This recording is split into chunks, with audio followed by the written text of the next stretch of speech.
ছদফা দাবিতে শ্রমিক বিক্ষোভ আজ নিয়ে চতুর্থ দিনে পড়ল। জলপাইগুড়ি জেলার কৈলাসপুর চা বাগানের শ্রমিকদের বেতন বন্ধ অনেক দিন, 6 বছর ধরে বাকি পড়ে আছে জিপিএফ। খাদ্য সামগ্রী বাকি দেওয়া বন্ধ করে দিয়েছেন স্থানীয় দোকান ব্যবসায়ীরা। ফলে অর্ধাহারে দিন গুজরান করতে হচ্ছে ওই চা বাগানের কয়েকশো আদিবাসী পরিবারকে। এদিকে চা শ্রমিকদের অনির্দিষ্টকালীন গেট মিটিং অব্যাহত আছে। ছদফা দাবি নিয়ে আন্দোলনে অনড় রয়েছেন কৈলাসপুর চা বাগানের শ্রমিক ইউনিয়ন। এই চা বাগানের শ্রমিকরা তাদের দীর্ঘদিনের দাবি আদায়ের লক্ষ্যে 11ই মে থেকে অনির্দিষ্টকালীন গেট মিটিং শুরু করেছেন। বাগান শ্রমিকরা এবং ট্রেড ইউনিয়ন ইউনিট যৌথভাবে বাগানের প্রধান গেটের সামনে অবস্থান বিক্ষোভ চালিয়ে যাচ্ছেন। যে 6টি দাবি তারা সামনে রেখে অবস্থান বিক্ষোভ করছেন সেগুলির মধ্যে রয়েছে বকেয়া মজুরি ও এরিয়ার। কেননা শ্রমিকদের অনেক মাসের সেই সব বকেয়া মজুরি ও এরিয়ার দ্রুত পরিশোধ করতে হবে। দ্বিতীয় দাবি হলো পিএফ নিয়মিত কাটা ও জমা দেওয়ার ব্যবস্থা করতে হবে। সেই সাথে গত 2 বছর ধরে এই বাগানের অবসরপ্রাপ্ত চা শ্রমিকদের পিএফ দ্রুত পরিশোধ করতে হবে। তৃতীয় দাবি হলো গ্র্যাচুইটি ফান্ড সংক্রান্ত।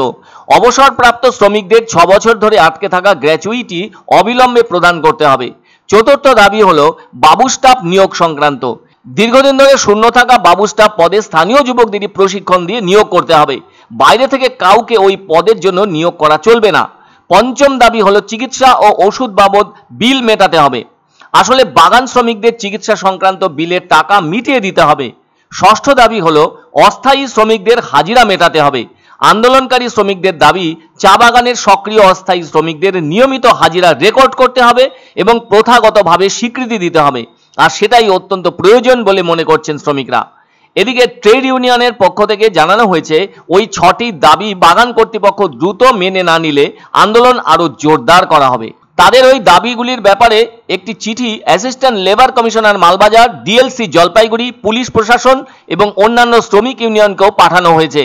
এদিকে চা বাগান কর্তৃপক্ষ এ ব্যাপারে তাদের অভিমতও ব্যক্ত করেছেন। তারা জানিয়েছেন সময় মতো চা পাতা তোলা সম্ভব হচ্ছে না।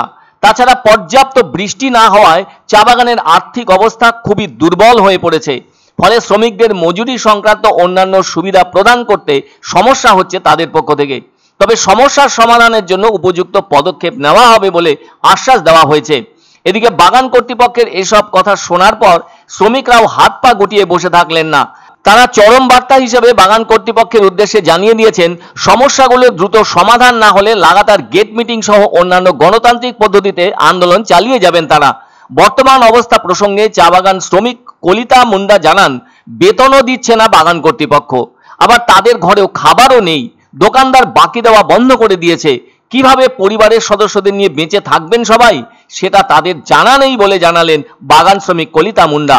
बहुत असुविधा हो हमनी कर हुआ थे।